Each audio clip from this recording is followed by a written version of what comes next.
स्वामी समर्थ. स्वामी कृपा ज्योतिष मध्ये मी भास्कराचार्य मंजुषा जोशी आपलं हार्दिक स्वागत करते आपल्या या युट्यूब चॅनलवर.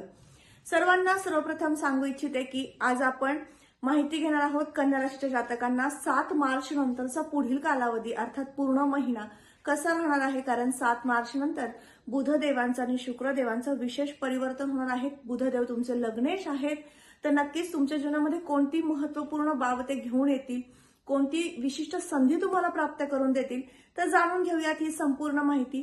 सगळ्यांना विनंतीपूर्वक सांगू इच्छिते की आजचा हा व्हिडिओ अतिशय खास आहे तुमच्यासाठी, तर तो तुम्ही सुरुवातीपासून शेवटपर्यंत श्रवण करावा. व्हिडिओ आवडल्यास नक्कीच व्हिडिओला लाईक करा. जास्तीत जास्त मित्रमंडळी, नातेवाईक यांच्यापर्यंत हा व्हिडिओ पोहोचवण्यास नक्कीच विसरू नका. महत्त्वाच्या दृष्टीने आणि आरोग्याच्या दृष्टीने हा महिना काय म्हणतो. लग्नस्थानाचे अधिपती बुधदेव जे 7 मार्च पर्यंत कुंभ राशीत अर्थात तुमच्या षष्ठ स्थानात गोचर करतील. षष्ठ स्थानातलं गोचर हे बुधदेवांचं थोड्या प्रमाणात तुम्हाला आरोग्याच्या तक्रारी निर्माण करून देतील, परंतु 7 मार्च नंतरचा कालावधी तुमच्यासाठी विशेष म्हणता येईल. आरोग्याच्या ज्या छोट्या मोठ्या तक्रारी होत्या ज्यामुळे तुम्ही त्रस्त होत होते, तर नक्कीच त्यातून तुम्ही बाहेर पडाल. संपूर्ण पुढील 3 आठवडे तुमच्यासाठी विशेष आनंददायी आणि उत्तम आरोग्यदायी राहणार आहेत. त्याचबरोबर तुम्हाला वैयक्तिकरित्या उत्साह वाढणं, कामाची गती वाढणं असे शुभ संकेत आहेत. परंतु कारण राहुयुक्त बुधदेव येणार आहेत आणि बुधदेव त्यांच्या नीच राशीतनं गोचर करणार आहेत. त्यामुळे तुम्हाला थोडासा स्वभावामध्ये संशयीपणा किंवा चिकित्सकपणा वाढू शकतो. कामाबद्दल एखादी उत्सुकता वाढू शकते किंवा त्या गोष्टीमध्ये पूर्णत्वाला नेताना तुमच्याकडनं जास्तीत जास्त घाई होऊ शकते. त्यामुळे विशेष काळजी घ्यायची आहे. कुठल्याही गोष्टीमध्ये निर्णय घेताना घाई करू नका. याचबरोबर धनस्थानाच्या दृष्टीने विचार केला असता धनवृद्धिंगत करून देणारं शुक्रदेवांचं गोचर म्हणता येईल. शुक्रदेव सध्या मकर राशीतनं गोचर करत आहेत. ते कुंभ राशीमधनं येत्या 7 मार्च पासून गोचर करण्यास सुरुवात करतील. तुमच्यासाठी ते विशेष म्हणता येईल, कारण शुक्रदेवांची कुंभ राशी मित्र रास आहे. त्यामुळे विशेष तुम्हाला आर्थिक संदर्भातील काही तक्रारी होत्या, काही महत्त्वपूर्ण कार्य थांबली होती, ती पूर्णत्वाला जाऊ शकतात. कुटुंबाचं सौख्य सुद्धा तुम्हाला व्यवस्थित छान प्रकारे मिळू शकतं. हा महिना कुटुंबाच्या समवेत बाहेर फिरण्याचे शुभ संकेत घेऊन येणार आहे. पर्यटनातनं आनंद प्राप्त करून देणारा ठरणार आहे. या महिन्यामध्ये वाहन वस्तूचं सौख्य कसं आहे, तर गुरुदेवांची स्थिती पाहता गुरुदेव अष्टम स्थानातनं मेष राशीतनं गोचर करत आहेत. मंगळदेवांचं गोचर जेव्हा 14 मार्च नंतर कुंभेतनं होईल, वस्तूचं सौख्य तुम्हाला या महिन्यामध्ये मध्यम प्रमाणात प्राप्त होईल. मातृसौख्याच्या दृष्टीने विचार केला तर आईची काळजी वाटणं, आईच्या आरोग्याची काळजी वाटणं असे काहीसे अल्प प्रमाणात अशुभ संकेत आहेत किंवा त्यांच्या आरोग्याविषयी तुम्ही विशेष काळजी करू शकाल असे 14 मार्च नंतरची ग्रहस्थिती आहे. या स्थानावरनं सर्व प्रकारची सुखे पाहिली जातात. तर या दृष्टीने विचार केला असता हा महिना तुम्हाला मध्यम स्थिती दर्शवतो. प्रत्येक गोष्ट प्राप्त करून घेताना थोडासा संघर्ष हा प्राप्त होऊ शकतो, जाणवू शकतो. याबरोबरच पंचम स्थानाकडे वळूयात. राशीपत्रिकेतील पंचम स्थान अतिशय शुभ मानलं जातं. हे त्रिकोण स्थान म्हणून ओळखलं जातं. या स्थानावरून आपण शिक्षण, संतती आणि प्रेम प्रणय पाहतो. प्रेम प्रणयाच्या दृष्टीने विचार केला असता या स्थानामध्ये 14 मार्च पर्यंत मंगळदेवांचं गोचर आहे. हे गोचर तुम्हाला थोडंसं नात्यामध्ये अग्रेसिव्ह स्वभाव निर्माण करून देऊ शकतो किंवा तुमच्या प्रियकराकडनं किंवा प्रेयसीकडनं विशेष प्रमाणामध्ये एखाद्या गोष्टीबद्दल अपेक्षा वाढू शकतात. त्यामुळे वैचारिक मतभेद किरकोळ प्रमाणात 14 मार्च पर्यंत या तक्रारी असू शकतील, परंतु 14 मार्च नंतर पुढील कालावधी तुमच्यासाठी उत्तम म्हणता येईल. याचबरोबर तुमचं नातं हे वृद्धिंगत करून देणारं म्हणता येईल. याबरोबर शिक्षणाच्या दृष्टीने विचार केला असता शिक्षणासाठी हा महिना अतिशय उत्तम आहे. सायन्स किंवा कॉमर्स यांनी शिक्षण घेणाऱ्या वर्गाला अतिशय उत्तम प्रकारचं यश संपादन करून देणारा हा महिना म्हणता येईल. 1ली ते 12वी पर्यंतचं शिक्षण घेणारा वर्ग जो आहे त्यांच्यासाठी सुद्धा हा महिना विशेष आहे. अर्थात या महिन्यामध्ये शिक्षण उत्तम म्हणता येईल.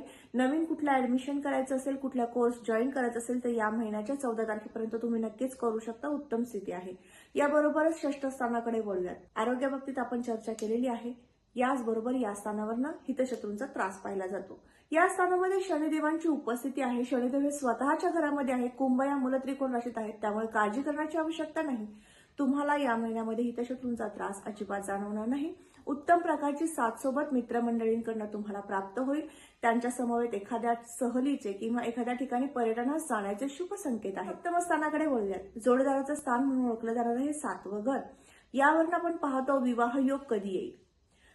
आपण राशीप्रमाणे माहिती घेत आहोत. जर तुमच्या जन्मलग्न पत्रिकेप्रमाणे या गोष्टीबद्दल विशेष माहिती घेतली तर तुम्हाला अधिक माहिती देता येऊ शकेल, परंतु आपण राशीप्रमाणे माहिती घेत आहोत तर याप्रमाणे माहिती घेता गुरुदेवांची स्थिती पाहता तुम्हाला गुरुदेवांचं विशेष बळ नसल्यामुळे या महिन्यामध्ये गुरुदेवांच्या उपासनेमध्ये तुम्हाला राहायचं आहे. म्हणजे तुम्हाला विवाहाचं जे कार्य सिद्धीस न्यायचं आहे, अर्थात तुमचा पाल्य विवाह योग्य आहे आणि त्याच्या विवाहाचं कार्य तुम्ही संपन्न करून देण्यासाठी अथक प्रयत्न घेताय, तर तुमच्यासाठी थोडीशी प्रयत्नांना उपासनेची जोड द्यायची आहे. नक्कीच तुमचं विवाह कार्य, मुलाचं किंवा मुलीचं विवाह कार्य संपन्न झाल्याशिवाय राहणार नाही. आणि याचबरोबर तुम्ही जर वधूवर कन्या राशीचे विवाह इच्छुक असाल तर तुमच्यासाठी सुद्धा हा महिना उपासनेचा म्हणता येईल.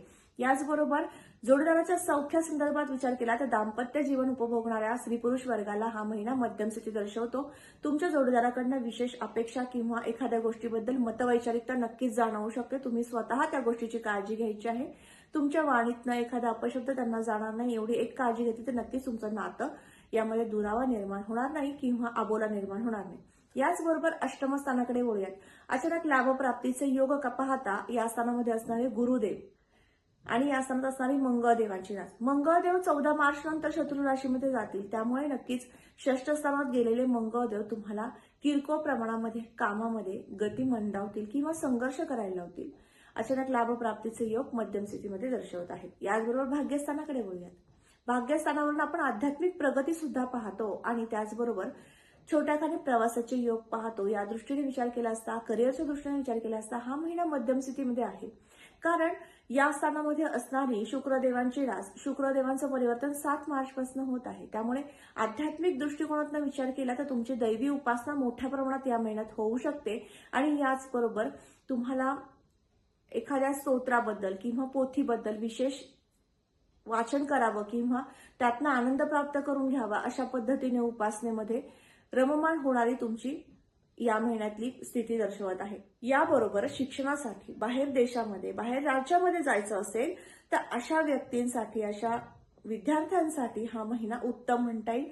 तुम्ही नक्कीच या जाण्यासाठीचे प्रयोजन करू शकता. त्यामध्ये उत्तमरित्या तुम्हाला शुक्रदेवांची साथ सोबत लावेल. नवीन नोकरीच्या संधीत तुम्ही असाल तर नोकरी सुद्धा प्राप्त करून देण्यासाठी शुक्रदेवांची विशेष कृपा. या कर्मस्थानाकडे बोलूयात.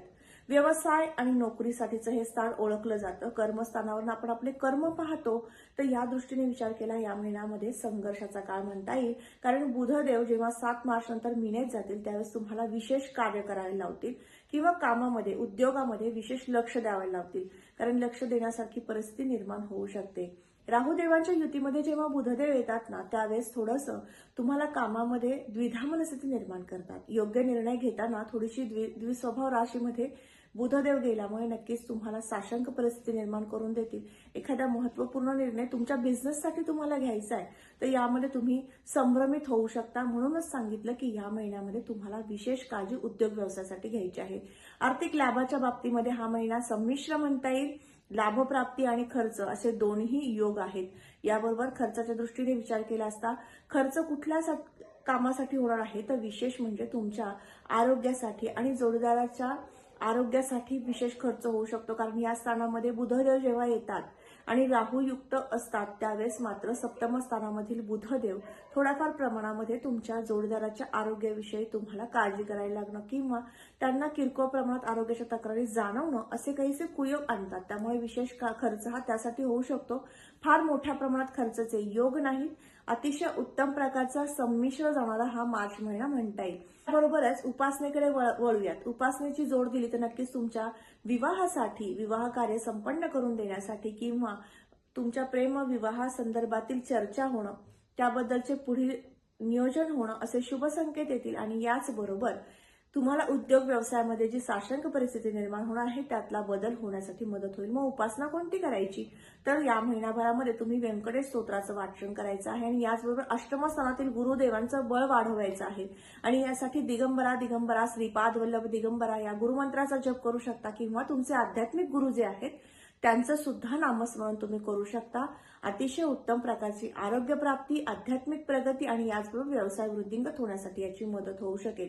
तर आज आपण कन्या राशीच्या जातकांना मार्च 2024 हा संपूर्ण महिना कसा राहणार आहे याबाबतची माहिती घेतली. तर आजचा हा महत्वपूर्ण व्हिडिओ तुम्हाला कसा वाटला नक्की कमेंट करून सांगा. कमेंटमध्ये श्री स्वामी समर्थ लिहिण्यास अजिबात विसरू नका.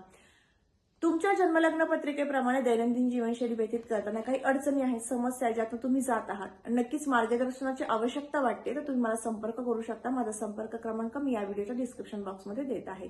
पुन्हा भेटणार आहोत अशाच महत्वपूर्ण माहितीसोबत. तोपर्यंत श्री स्वामी समर्थ. जय जय स्वामी समर्थ. रामकृष्ण हरी.